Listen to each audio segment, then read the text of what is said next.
narcissistic abuse.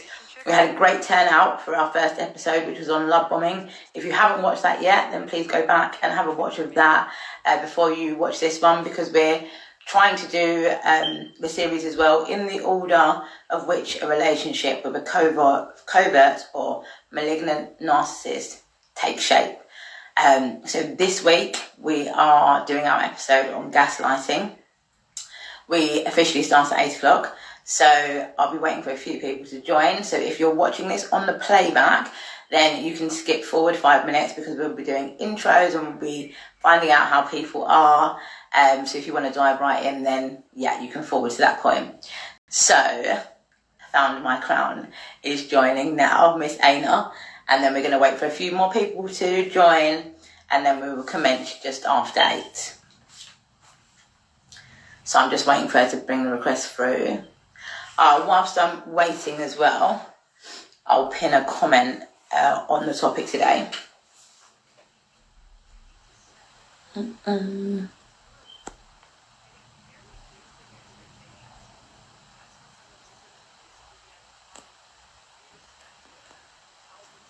Can you join, Aina?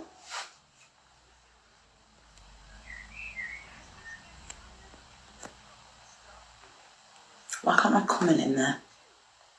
Okay, I can't write a comment at the moment, but when more people join, I'll write a comment in there.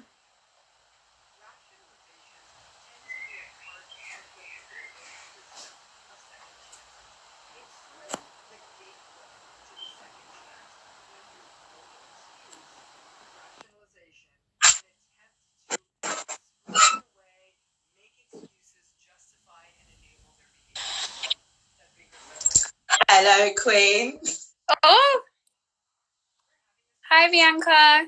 Can you hear me? Hello, my darling. How are you? I'm good. How are you? You look beautiful. Oh, so do you. Stunning hair. It is a mess today. I need to wash it. It looks good. We'll just wait for a few people to join. What I've done is I've done like an intro of what the last episode was, and then what we're going to be discussing today. But obviously, when more people join, we can take it like from the top. So yeah, we'll wait like 3-4 minutes. Hattie, thank you for joining. And who else is on here? If you're still on here, then wave to us, please, because we can see 2 people, but I can see Hattie, but I don't know who the other one is. Hattie. There's another Hattie in there. Okay, excellent. So whilst we're waiting for more people to join, guys, if there's anyone you can think of that should be watching this live based on narcissism and gaslighting, then shoot them a DM, like send it through to their DM now, so that yeah, we can get started. Audience here today, you know. Yes, here for it. We're here for it as well. I mean, I don't know why I'm so excited. It's not like the best thing to be, like most exciting thing to be sharing in terms of experience, but I think in terms of empowerment, it definitely is. Yeah, and this one's push your camera like a little bit away from you, because it's doing what it done to me last week, cutting off my head. See me now? Is that better? Yeah. Okay. Excellent. Yeah, so we'll wait for a few more people to join. Who's here this week that was here last week? Yeah, we'll see. Yeah, exactly. See who's coming on. Oh, thank you. We got a compliment now that we're looking beautiful. Thanks, guys. Thanks, my best friend. Oh, bless her. You've got to love a bestie. Yeah. Aina, look, I'm using my new cup today. Can you see? Oh, I saw that, Bianca. That is so cool. Love. My friend does them, so I got it for a present. So yeah, if you want it with your branding, let me know, and I'll let her know. That's so cute. Okay, so we're at 8 o'clock now. Obviously, we've got a few people on. Welcome to everybody who is here. Today, I was just cooking, so she'll be back in 5. That's fine. Today, we are discussing gaslighting. Last week, as I said before, we discussed love bombing. And now this is getting into the real, nitty-gritty part of a narcissistic relationship, which is gaslighting. On the post we put out, we were basically saying that gaslighting is about erasing who you are so they can take control and replace it with an identity that they want you to hold, right? So anyone who's ever been in a narcissistic relationship, covert narcissistic relationship, will know that by the end of that relationship, you're pretty much unrecognizable in terms of what you look like, how you feel, what you think, how you behave. And it's a lot of rebuilding that needs to happen after that. So if you're joining, I said it last time, there's 3 reasons why we said people should join. If you think you may be in a narcissistic relationship, someone you know might be in a narcissistic relationship, or you just want educating. What I will say is that if you are joining this live because you think you may be in a narcissistic relationship, you probably are, because healthy people in healthy relationships do not go around Googling, is my partner a narcissist? So take that as one sign that it's quite possible, even if you have been gaslighted and you're doubting your own reality now, it's quite possible that you are right and that you are in that type of relationship. And so we hope you find this live very, very useful. Yeah. Aina, do you want to introduce who you are, what you do? Of course. If you guys wasn't here last week, my name is Aina, and I created Found My Crown, a page and a space to really spread awareness on narcissistic abuse, mental abuse, emotional abuse, and how to kind of find yourself after these types of relationships. Like Bianca said, once you come out of a narcissistic relationship, you are lost. You don't even recognize yourself, like I didn't. So, I wanted to help others. So I created a page, and I'm training to be a life coach so I can help other women and men once they come out of these relationships to really find themselves again and really to understand what happened to them. Because when I was in those relationships, I had no idea. I didn't know what was happening. And me learning about it, educating myself was a massive part of my healing, massive part of my recovery. So that's what I want to do to other people. So that's what I'm doing. Yeah, we got to add that she's a kick-ass boss. So just throw that in there. But it's phenomenal. And then for those of you that don't know me, my name is Bianca. I'm a business and personal development coach. The reason why I decided to partner with Aina on this series is because I too have also been in a coercive, abusive relationship. I understand firsthand what it's like to be gaslighted, hoovered, love bombed, and the like. And when I met Aina and we realised that we had that in common, it was a no-brainer. We had to do a series on it together. To also put a face to what do people look like who have been in these type of coercive, manipulative relationships, because we feel like there's a lot of kind of stigma around it where people just think that it's a really shy person or a quiet person who ends up in these situations, and quite a lot of the time it's the opposite. It's just that by the time you meet these people who have told you that they're in that type of relationship, you're meeting them when they've already been erased. So you are meeting a shy, quiet, timid person because they don't even know who the hell they are. But prior to them going through that, they were like me and Aina. They were very confident. They were like vibrant, outgoing, had a zest for life. It's just that they slowly over time got erased. And today we're going to be speaking to you about how that erasing of somebody's identity happens so covertly. And the reason why we're talking about all the topics we're going to run, you will see that none of the topics that we're covering actually involve any type of physical violence at all. And I think there's way too much precedence put on the fact that an abusive relationship is a physically abusive relationship, because a lot of the time when you're hearing about physically abusive relationships, they started off with the mental coercion and control. And that is how people end up staying in those relationships and cannot leave. If they entered a relationship and people started hitting them, then obviously they would know that it's not right. They wouldn't have any attachment to that person and they would leave. That isn't what happens. So we're spreading more light on the manipulation side of it, on the coercive side of it, so that, one, you can have more empathy for people when they tell you that they're in those type of situations, but also so that you don't look at that as your benchmark for whether you are in a abusive relationship. You cannot look at someone hitting you as a benchmark to whether or not you're being abused, because it's so many more things than that. So really excited about today. And I wanted to add on that, Bianca, that it's also important that we're examples that you can come out of these relationships and you can be okay, you can be happy again, you can get back to your vibrant, happy self. Like we were saying today, we would never in a million years think that we would be here. You know, Yeah. I never thought there would be a day where I would be happy again and I would be free and I could do a live and speak about my experience and help men. I never thought that would happen. And yeah, that's really my purpose. I really just want to be an example that you can be okay again, you can be happy again, and things will work out. And that's why 100%. Because I know for me, like I would have been happy. My main focus was, can I just, prayer was for a day that I didn't have to cry. That would have been fine. Yeah. In comparison to where I was, that was goals. You know what I mean? It was like, that's going to be an achievement.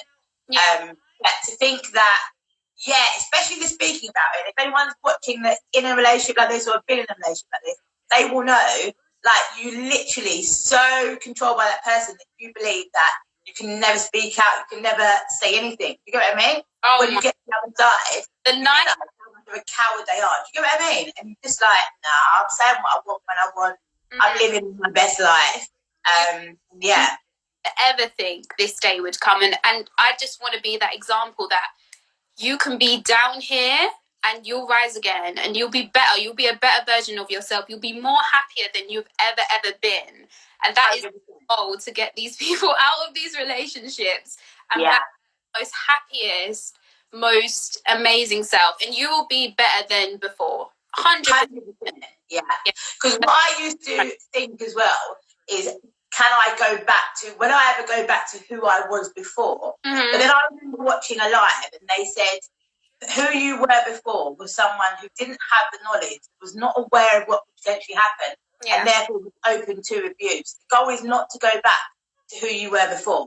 The goal is to bounce back as someone different and better. And amen, here we are. So, kudos to us, my girl. But yeah, so let's get into it now, because we're at 9 minutes past, and me and Aina, we were looking at this topic and we were trying to get the examples to you guys, and we're like, oh my God, there's so many freaking examples of gaslighting. So we've made notes and tried to get the best for you. So Aina, take it from the top with explaining what it actually is and where the term came from, gaslighting. So I always like to research where the term comes from, because before this, I had no idea what gaslighting was. Like, it was just something that I kept on hearing.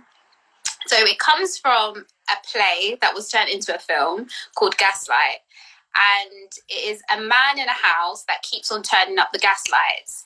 And his wife keeps on saying, the gaslights keep on turning up. Someone is turning up the gaslights, and he keeps on denying it and denying it and denying it and saying, no, they're not going up. You're going crazy. Like, they're the same.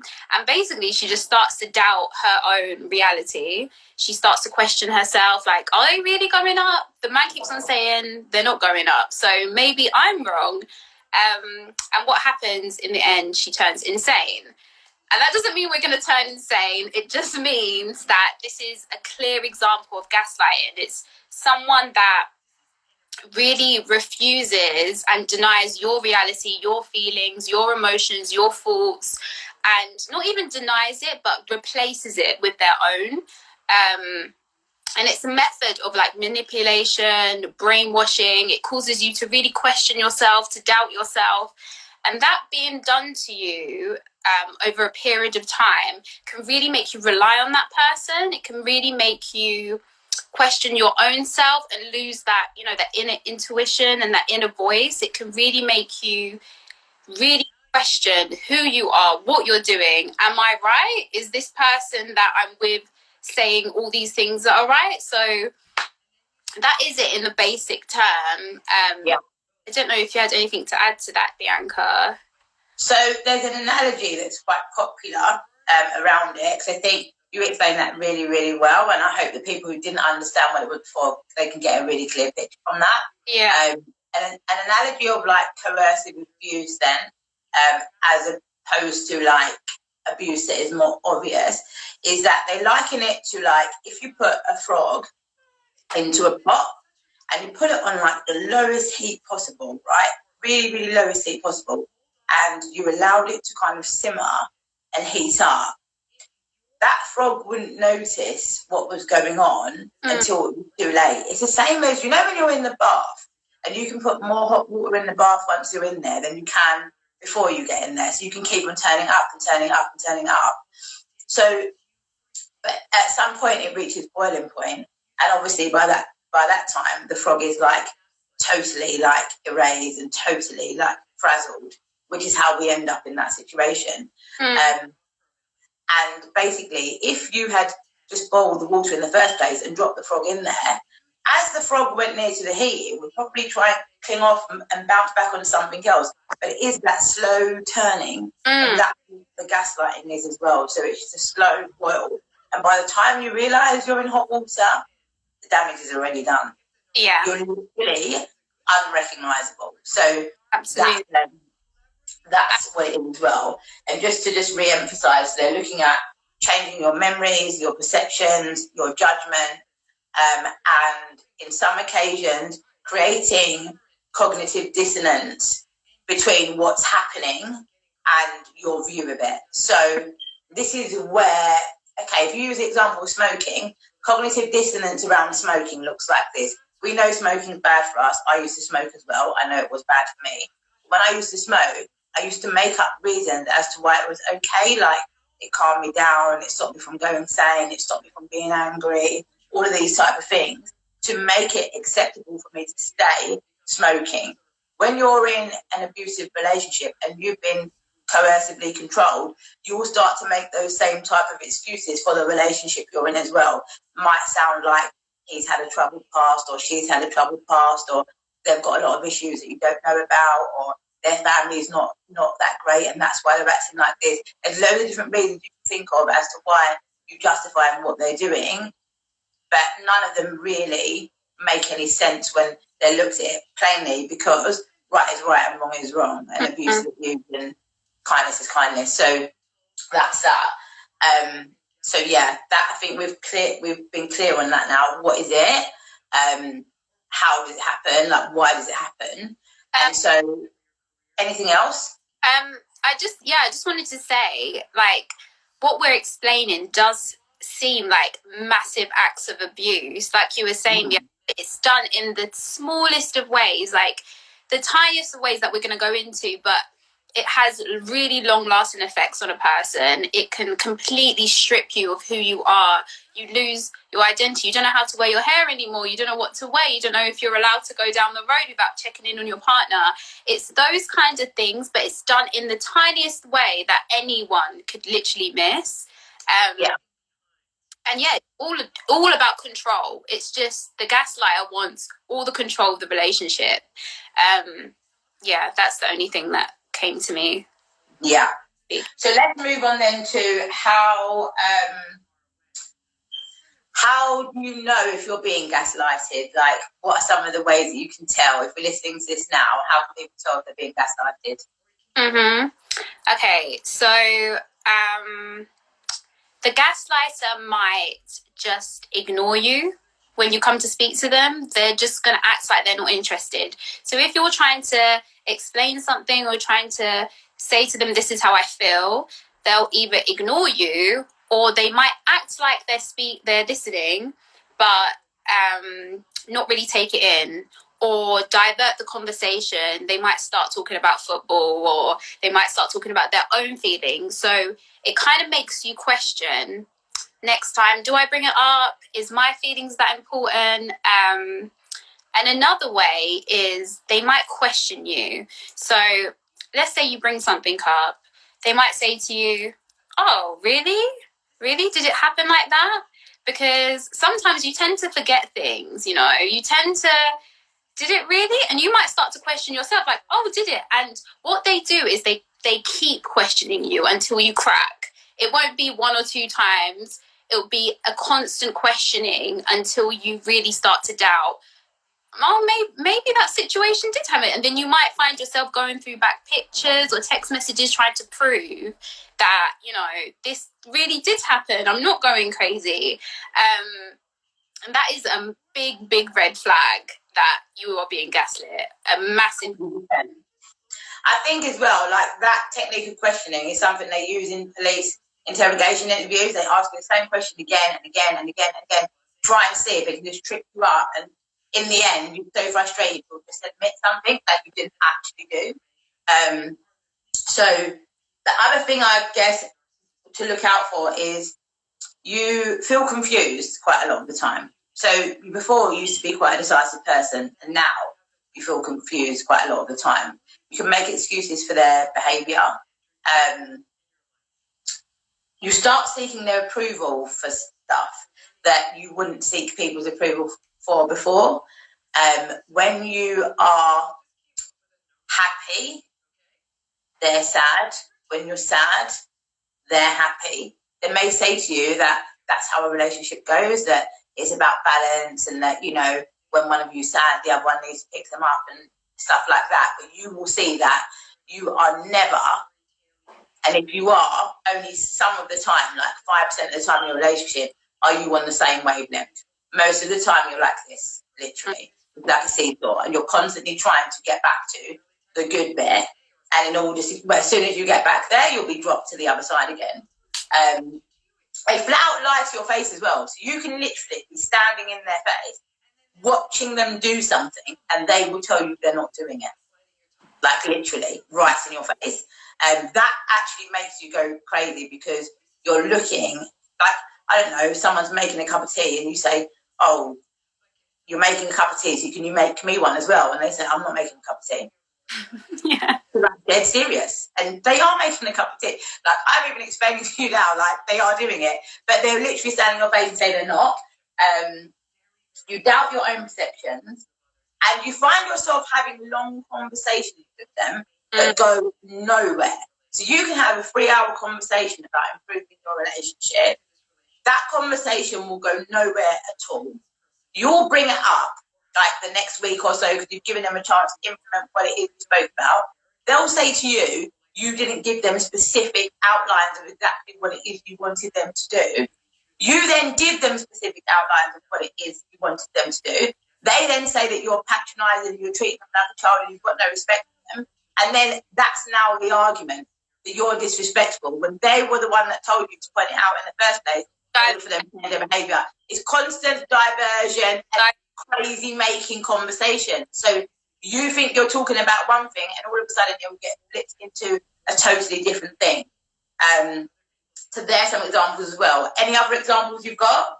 I guess one for me that I experienced was you start to feel like you're a completely different person. So you might start to feel like you're crazy, but let me tell you, a crazy person will make you feel like you're crazy. An unhealthy person will make you feel like you're unhealthy. A toxic person will make you feel like you're toxic.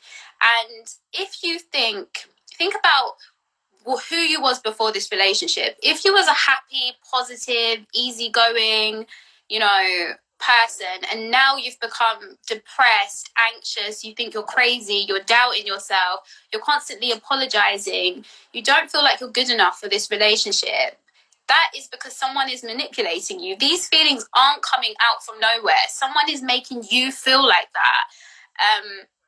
So that was a major, big red flag for me. So just think about who you was before this and what has changed. And it's usually the actions of the other person. 9 out of 10, it's the actions of the other person. And same things with you, Bianca. I think you make excuses for their behavior. You feel hopeless. You feel like you can't do anything right. Everything you do, there's a problem with. They nitpick at the smallest things. You could go for a restaurant, and because you got placed on a different table, it's now your fault. You constantly feel like the other person's better than you. You keep doubting yourself. I can't do anything right. And yeah, the minute you start questioning yourself and you start doubting yourself, that is a big red flag. Know that you're being manipulated. No one ever feel like that in a relationship. So, no. While you're talking about restaurants as well, what just come to mind for me was the nice car situation. Yeah. So anyone who's in a coercive, abusive relationship will know, and if you don't, I will tell you, car journeys with them are horrific. Absolutely horrific. As soon as you get in the car with them, it's literally like being in a torture chamber, all the way to wherever it is you're going. And it goes something like this. So it's fine. They may have made you late, because they like to make you late to things as well to get you flustered. So you might be the kind of person who wants to be on time. They'll make sure that you're leaving late and everything. And it will be to your family stuff or your friend's stuff or your whatever it is, birthday. So you're a bit flustered anyway, but you think, oh, I'll calm down a bit, get in the car. You get in the car, and all of these crazy accusations, rude behaviour, arguments start to happen. So much so that you get infuriated in the car. By the time you get to that event, you are so fed up and so drained by the argument in the car. They've been really rude the whole way there. They step out the car and it's almost like, there's someone totally different. Now, they are so happy. They are so trying to be affectionate to you. They are so vibrant, so just full of life. You walk into that party, you look like a miserable cow because your partner is so happy and being so cool with everyone, interacting with everyone. You look like a miserable. People are like, what's wrong with you? This starts now planting seeds of doubts in other people's mind. And other people start thinking, you are miserable. You are the problem in the relationship. You know, in every single car journey you've gone out, you've been literally tortured all the way there. And even if you don't get in the same car journey with them, what they will do is they will make sure they're late so that you're at whatever venue it is stressing yourself out. The classic trick of all covert narcissists. They all do this. Mm-hmm. You've experienced it as well, haven't you, Aina? That car journey. Oh my God, I hate cars now. I am triggered by cars because, I knew what was going to happen as soon as I walked into that. Oh, can you guys see me? I knew what was going to happen, and yeah, it's the same. I wanted to share an example of what happened, the video one, so you guys know it can happen in the smallest ways or it can happen in bigger ways. So yeah, we had an argument in the car, went to a restaurant, and what he tended to do is, while I was crying in a restaurant, he would tend to record me on my phone. So I would have a video of me crying and me being upset, to later on look at it and be like, look how stupid you look. You're crying in a restaurant. How old are you? You know, and that makes you feel like, maybe I am stupid, you know, maybe why am I crying in a restaurant, and really, really confuses you to make you feel like my thoughts aren't valid, my thoughts and my emotions aren't valid, and me crying in a restaurant is stupid. And that is a big, massive example of gaslighting. It's like 100%. The biggest one. And happened on multiple occasions, especially in the car, places we used to go to. But yeah, the recording was a massive gaslighting example. Yeah, 100%. Thank you for sharing that as well, because I'm sure that people that are in the later stages of that type of relationship can identify and hopefully understand that is very similar things that happen to everyone. Another tactic I wanted to share. So you could go to them with a problem, for instance. Yeah. So someone said,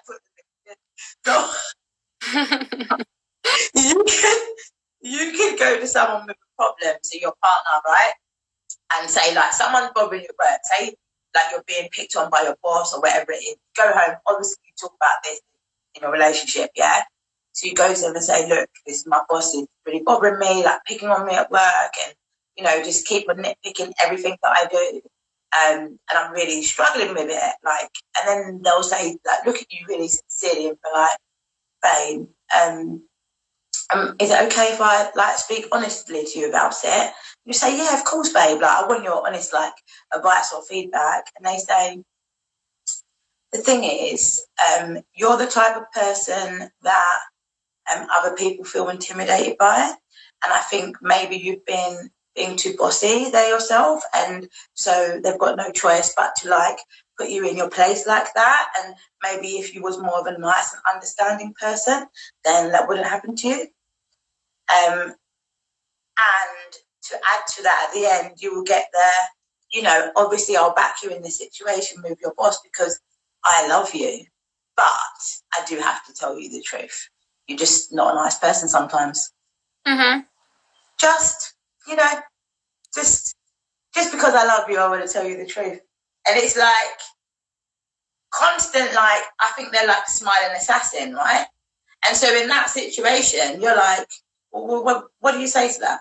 What do you say? Because the person has nicely, in a very nice tone, explained that you are a disgraceful human being, but then quickly explained that they will support you even if you are a disgraceful human being and they love you, but you are a disgraceful human being. It's you know what I mean? Completely validate what the other person is saying. Yeah. Like confusion. And you're not going to go to that person anymore, are you? Like with a problem. So it's just the more things that happen to you and the more things that you get coerced on or belittled on, the less things you start bringing to the relationship, which means you're taking on more things on your own in the relationship and they're doing less and less and less. Do you get what I mean? Because you're not bringing anything to the relationship anymore. You're keeping your problems to yourself. You're keeping your feelings to yourself. You're keeping everything to yourself because you're trying to avoid all of these conflict situations. Mm-hmm. And then in the end, you get nothing in return. Mm-hmm. Nothing in return. Mm-hmm. Except for the intermittent love bombing, which you spoke about in the previous episode, because that's what you're trying to get back to. Yeah. Anything else to add? Like, what else are you thinking of now? No, that's it really for what kind of I felt in gaslighting. Okay, so I've got a few more examples there that I'll share. So, okay, so this is like a simple example, yeah? This is like crazy making behaviour. So you'll give them, something happens to them. You're nice. You're giving genuine good advice, how they can fix the situation and what they can do, right? And then they disregard your advice, okay? But they'll come back to you a few days later saying they've got amazing advice from one of their friends or family members, and they will repeat back to you the exact advice you gave that they disregarded. You will say, that's exactly what I've said, and they'll say, no, you didn't. And if you did, maybe you said it with a different tone. It's just completely denying your denying what you think is real, what you know is real. It's denying and just replacing it with what they think. And that's what they want. They just want you to be in control of your feelings and your thoughts and your emotions. Mm-hmm. Yeah. They also lie to you, don't they, about what other people think about you. So they could come up to you and say, do you know what, I was really pissed off with one of our friends today. Why? Oh, because they said that they just think that you're not a very good person in this relationship and that, you know, the way that you've been treating me is not really great and I had to stick up for you. So you're not happy about this, obviously, because someone's thinking something about you that's not true, but then you're somewhat happy that person stuck up for you. And if you're anything like me, you're going to want to talk to that person about it. So you're going to make a phone call, and that phone call was a setup, right? But you didn't know it. So you speak to them, you try to find out what did they say, and in the end, you just end up confronting them about it. They say to you, like, no, that's not the conversation that happened. What actually happened is we spoke the other day about how amazing you are, and they did. And he was saying that he wants to marry you, and he did. And so you look mad because they know that situation, what the real conversation was. Then they're going to go and phone your partner, and then your partner's going to say, I didn't really want to tell you what was going on and how they were acting, but, you know, obviously you found out now, like, but please don't judge her. Don't judge her for it. When actually, they're the one who set you up to make you look crazy in the first place. You get what I mean? And so when you're in a situation, you will start to draw back as well and stop telling people certain things stop talking to certain people. Because to be honest, in the end, you don't know who to trust. You don't know who's on your side, who's not on your side, who's making up lies, who's not making up lies. You just want peace. Do you know what I'm saying? So it's just like long. Yeah. Absolutely long. I wanted examples, Bianca, of things that they might say. This is very basic again. That gaslighters might use and say to you. So stuff like the most classic one that I've heard a million times is stop being so sensitive. You're too emotional. That one gets repeated to me about, I can't even count how many times that's been said to me. That never happened. I think you're mentally ill. You need help. Why can't you take a joke? And this joking thing that they do can be very, very dangerous. I'm telling you, it can lead to domestic abuse. It can lead to so many things, because I'll give you an example. One of my exes had slapped me, right? Slapped me around the face. I've never been hit before. Slapped me around the face, and the reaction straight away was, it was a joke. It's a joke. It's a joke. Come here. Hugs you and tells you, no, it's a joke. Like, don't worry. Like, come here. It's a joke. We were just playing. We were just bantering. Like, and then because you're in such shock, and that's the first immediate reaction, of course you're going to think, okay, maybe it just went a little bit too far. Do you know what I mean? And if they keep doing that over and over again, it can turn into a whole other situation. Another one would be, no one's going to love you the way I love you. I'm sorry you choose to feel that way, but this is how it really was. And yeah, stop playing the victim. Other people have it so much harder than you. You don't know what you're talking about. And those are just kind of the few examples. Yeah. If you guys have any others, just put it in the comments, because I'm so angry as possible, so I can just avoid all of them, so we know way when we're being gaslit. I think as well, it's really important to let people know. They say like always statements and never statements. So you always do this and you never do that.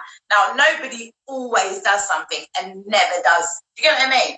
Something else when you're talking about in relationships. You do different things all the time. So if people keep saying that to you, like, I don't know, okay, like for instance, if they say like, you never support me, yeah? So like, what I remember one time was like, oh, you never support me. And obviously I'm going to then bring up a situation where I have supported them. But I'm not going to be accused of something I didn't do. So then the conversation might go something like this: oh, you never support me, like you always like wanted to like go against me, you never supported. And then you say, come on, like when you had that situation with your family member, I was supportive, like I was there for you, I was supportive. They then look at you like, wow, you've thrown that back in my face, yeah? You throw it back in my face. You know how much that situation hurt me, and you throw it back in my face. This is going to show you I'm not a supportive person anyway. This is going to show you only done that so that you can throw it back in my face another time that you were supportive, but really you're a horrible person. You're not understanding at all. And you know what? I'm not telling you anything ever again, because this is a prime example of how you don't support me. No, it's a prime example of you telling them that what they're saying is wrong, and then boom, they try to turn it back around on you. And to be honest, if you actually care about that person, you are going to feel a bit bad when they're saying to you like, oh, you're throwing it back in my face. Because no one likes to have things brought up that they told somebody in, you know, a weak moment or a vulnerable moment you needed support. No one likes people to say, oh, I've done this for you. But when you're actually constantly being badgered and being accused that you're not this and you're not that, you're going to back yourself. And as soon as you do back yourself and fall for that bait, literally it will just get spun all around. And you won't even know what kind of conversation you're in. The conversation is now about the fact that you need to never again throw anything back in their face. It isn't about the fact that they accuse you of not being supportive when you are. That's not the conversation anymore. Like, I've heard girls, like so many women, have this conversation, this crazy-making conversation where they've said to me, I found a girl's number in my boyfriend's phone, or found a naked picture of a girl in their boyfriend's phone. They confront their boyfriend about it. The argument is about going through the phone. The argument is not about the naked girl. And it's like, how crazy is that? Do you get what I mean? That's the argument now. that you don't respect someone's privacy, and who do you think you are going through their phone? Let's talk about the fact of what we found in the phone. Did you know what I mean? But it always will get switched and projected and like changed on you. So yeah, the switch is like cool. Do you know what I mean? The switch is heavy. It's like, let's just turn this back around on you, and then boom, straight in your face, you know, and you're left sitting there, like wishing you never even said that you were supportive in the first place, wishing that you couldn't even speak, to be honest, because it's just like, it's pointless. It's actually pointless. Yeah. You're not going to win, you know? Not going to win. Definitely. Did I have anything else? Have you got any more examples? I would say the last one would be just the questioning thing. That can really, really, really wear you down over time. If someone continuously questions you and questions you and questions you, you're going to start to believe what you're saying is wrong, or you're going to start to, maybe it didn't happen like that. And again, with that whole, you're going to be looking through emails, you're going to be looking through texts, you're going to be finding pictures to prove to that person, this really did happen, and they honestly, they don't care. All they want about, it's not about you proving to anyone what has happened. It's just them being in control of the situation and control of you and your thoughts, and winning. Ultimately, that's really what they care about, is winning the argument. And yeah, that would be my last thing, is just really questioning. You start to question yourself and question if the situation even happened. So that was Bianca. 100%. Just trying to see if there's anything that I've put on here that we haven't done. Okay, this is a good one. So, like, in work, for instance, the foul move. And then you notice, you're like, oh, what's the matter? Like, you seem to not be in a good mood. And they're like, what are you talking about? Like, constantly going on, like, just let me breathe. I literally just walked in the door. That's the reason why I'm in a bad mood. You just get on my nerves all the time, right? And then their phone will ring, and they are literally the happiest person in the world.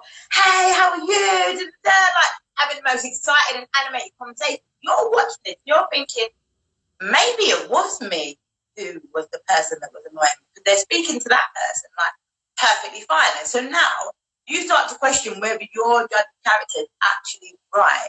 Do you get what I mean? It's like, you know, can I really tell what this person's mood is? And then on another day, they'll come in from work and they'll be totally, totally happy. And you have a nice meal and you watch a nice film, and like, just before you're about to go to sleep, they'll say to you, can we have a talk about something? And you're like, yeah, okay, sure. And they're like, has something changed between me and you? And you're like, no. Why? They're like, well, you used to be able to tell if I was in a bad mood or not. Even though they used to deny when you could tell. You used to be able to tell. And I've had the most horrific day, and I'm really, really down, and you don't seem to have noticed. Don't you care about me anymore? Don't you, like, have your feelings changed? And now you're like, oh my God, when they're in a bad mood, I get it wrong.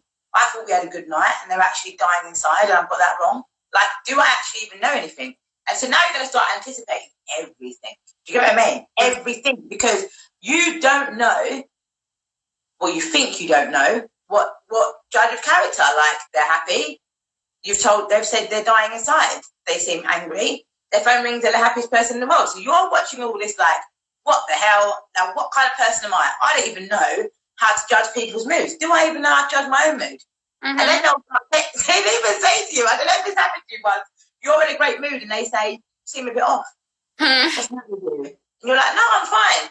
And they say it so many times, now you're irritated. You're like, I'm fine. And they're like, see, told you, you're in a good mood. You're like, what are you doing? Like, you're literally just that because they keep on accusing you of something. But actually, you end up being that. And then they're like, so why don't you just be honest, like, with yourself? Why don't you just be honest? Like, don't you know when you're not in a good mood? Like, I thought you was quite a self-aware person. Like, don't you know, like, how you feel? And so now you're like, don't I even know? Maybe I don't. How I feel. Maybe I don't know how I feel. Yeah. And literally just to confuse you so much, to not even trust yourself anymore, not to trust your own feelings and your own emotions. And that's how you become so lost in this relationship, and you rely entirely on them, entirely on what they think is right, what they think you should be doing, how you should be dressing, where you should be going. And I will say another example, what I thought about, Bianca, was when they're completely different to you, how they are to everybody else. I mean, always. Like you said on the phone, they will have the biggest attitude with you ever, but someone will come into the house and they will be the happiest person you have ever seen. Their mood will completely change. And then you start to doubt yourself and think, maybe I have done something. What have I done wrong? And then you take all the blame on that when it's absolutely nothing to do with you. It's just mind games and manipulation. So yeah, because it's like you're not the fun person when actually they are, and like someone just said, they're projecting onto you, constantly projecting. So whenever someone says to you, you're feeling a particular way and you weren't, understand that is how they are feeling at the moment and they're trying to project it onto you, right? So if you don't get that, you end up starting to buy into all of this and start changing your behaviour, and that's how you become so erased, because what starts to happen is basically your judgments, perceptions, behaviours that are good for you are constantly berated. Your judgments, perceptions, behaviours that are bad for you are constantly praised. Where do you go with that? Where do you go with that? Do you get what I mean? It's a sum to make you lost. It's literally it's an equation to erase you. Yeah. And a lot of people, like, I read up, like, when I was doing my research, that at least 30 people a week try to commit suicide just to escape these types of situations. And 3 people actually succeed in doing it a week. And it's like, up until now, it's still not something, if they commit suicide, it's not something the partner can be accused of or blamed for. But at the same time, I want people to know, listening to this, that even, like, in case you didn't know, all of this, what we're talking about, it's now illegal. It's now something that can be prosecuted in court. It couldn't before a few years ago because they didn't know what to do. It is hard to prove in court because a lot of it is all coercive and undercover. But if you've got evidence and you can, like, do recordings, you can keep messages, you can, you know, all of these type of things, record in secret, like, and gather your evidence, whatever you need to do, you can prove it, and it is punishable by law. It's illegal. So don't think that this is not something that they can go to prison for, because they can. Just because they can, and they will. It's not, just because it's not physical and you can't see it, it makes it even worse. That means we need to know the size, and we need to do the research, and we need to really know how to protect ourselves, because we can't see what these people are like. And the more you know yourself, the more you'll be wearing. Like me and Bianca always say, we can tell a narcissist a mile off. We can tell what like across the road, because that's how much research we've done into it. And the suicide thing is very, very, very real. You can be gaslit so much that you completely don't know who you are, and there's no point to really living anymore because you've completely lost who you are. And that is something I've definitely experienced. You feel stuck in a relationship.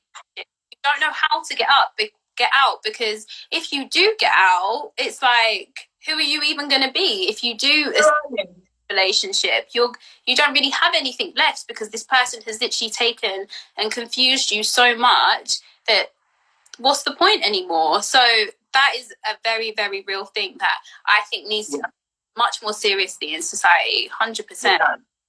It does. And so we thought of a few things. I mean, it's very, very difficult for people to leave these relationships, so commend anyone that has. On average, it takes 6 times for people to leave a relationship like this. That's just a standard average. Some people it takes more, some people less, but that's how it goes. And we spoke together and we said that there are like 3 ways that both myself and Aina identified that will help you if you're being gaslighted, if you realise that you're in this situation. So first of all, seek support of like a coach or a mentor that understands what it is that you're going through, and I would also say that it's healed from what they've been through as well, because at the end of the day, if they're not, it's going to be so triggering for them that I don't know what they will do. Do you get what I mean? And why I say like a coach or a mentor as opposed to a friend is because you probably haven't really told your friends up until now what's going on. And for you to come out with this out of the blue is very unlikely that people will believe you straight away, or they might say things to you that undermine you as well. And because you're not very confident, that needs to be worked on as well, which is something that you can do with coaching. Research, so watching things like this is phenomenal, because if you can see yourself in anything that we are saying, that really helps you to start building your own validation again. So why we tell our story is here to validate your experience, right? So we try and think of as many examples as possible and as like similar examples as possible that we both experience, because we know you might be listening to this and think, oh my God, that's me. And that might be enough for you to at least have 1% of hope that you are right. Do you get what I mean? Because you are. And then do you want to explain going grey rock to them, like what that means in the relationship? Yeah, so literally just having no reaction or emotion when they start with you. So when they start to question you, when they start to divert the conversation, when they start to move away from what you're talking, or they try to antagonize you or try to poke at you, just having no emotion, just not reacting whatsoever, just being very one word answered. I would say, like literally like a zombie, like don't show anything at all, because what you're trying to do is you're trying to break the connection with you and them of them getting narcissistic supply from you. Narcissistic supply is you reacting happily, or you reacting angrily, or you giving any form of attention. Yeah. So you need to start the connection between you and narcissistic supply. When you go grey rock, you're not actually giving anything. So what they do is they start to seek narcissistic supply in other ways, right? And it might sound crazy, but hopefully in another avenue, this just takes them straight away from you, because you just don't want these people near you at all. And you might not have the strength to kind of end it right now. So if you haven't, just go grey rock, get yourself like a coach or a mentor, and keep on doing your own research, like to validate your own experience. Yeah, research. The more I heard examples, the more I related to people, the more I saw people that had come out of these relationships, I knew there was hope. I knew, okay, I need to build up a little bit of strength, a little bit of energy to get myself out of this. But if millions of people can do it, if people go through this every single time and come out happier and come out flourishing, so can I, so can you. Like, it is possible to come out of these relationships where you think there is no way out, where you think, even if I do leave, they're going to come back, they're going to come and find me. And that's completely how I felt. But there is a way. There's so many things you can put into place that will protect you. The police will protect you.